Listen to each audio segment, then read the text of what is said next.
ਜਾਨਵਰ ਦੇ ਸੂਣ ਤੋਂ ਬਾਅਦ ਬੱਚੇ ਨੂੰ ਪਹਿਲੇ ਦਿਨ ਤੋਂ ਲੈ ਕੇ 1 ਸਾਲ ਤੱਕ ਕਿਸ ਤਰ੍ਹਾਂ ਤਿਆਰ ਕਰਨਾ, ਇਹਦੇ ਬਾਰੇ ਵੀਡੀਓ ਲੈ ਕੇ ਆਏ ਹਾਂ। ਵੀਡੀਓ ਨੂੰ ਆਪ ਵੀ ਮੁਕੰਮਲ ਵੇਖਿਓ, ਸ਼ੇਅਰ ਕਰਿਓ ਤਾਂ ਕਿ ਦੂਸਰੇ ਲੋਕ ਵੇਖ ਕੇ फ़ायदा हासिल ਕਰਨ। ਇਹ ਵੀਡੀਓ ਖਾਸ ਕਰ ਛੋਟੇ ਫਾਰਮਰ ਵਾਸਤੇ ਹੈ, ਕਿਉਂਕਿ ਅਕਸਰ ਛੋਟੇ ਫਾਰਮਰ ਦਾ ਜਾਨਵਰ ਜਦੋਂ ਸੁੰਦਾ ਹੈ ਤੇ ਫਾਰਮਰ ਬੱਚੇ ਨੂੰ ਬਚਾਉਣ 'ਚ ਨਾਕਾਮ ਹੋ ਜਾਂਦਾ, ਜਿਹਦੀ ਕਈ ਵਜੂਹਾਤ ਨੇ। ਸਭ ਤੋਂ ਪਹਿਲੀ ਵਜ੍ਹਾ ਹੈ ਬੋਲਾ ਪਿਲਾਣਾ। अगर फार्मर बच्चे नूं अद्धे घंटे तो 1 घंटे के अंदर अंदर अच्छा बोला पिला देगा जिन्ना वो पी सके तो बच्चा इंशाल्लाह सरवाइव करेगा। दूसरे नंबर ते बच्चे नूं दुध पिलाना किन्ना रेगूलर, बच्चे नूं हमेशा उहदे बॉडी वेट के मुताबिक दुध पिलाओ। अगर 20 किलो का है तो कम से कम उन्होंने 2 किलो दुध पिलाओ। तीसरे नंबर ते बच्चे नूं जिथे रखना है तुसी उस जगह की सफाई रखनी है, खासकर मिट्टी ना हो, क्योंकि जदों बच्चा मिट्टी खांदा है उन्होंने डायरिया लग जाता, कमज़ोर हो जाता, अक्सर बच्चों की डैथ हो जाती।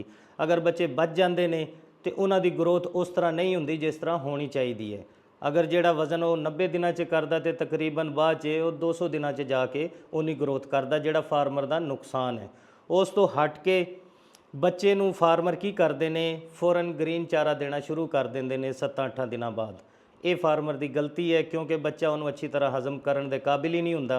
इस वास्ते अगर तुसी उन्होंने खिलाना है तो तुसी काफ स्टार्टर खिलाओ, मार्केट 'च अवेल है। अगर तुसी अफोर्ड नहीं करते तो घर भी तैयार कर सकते हो।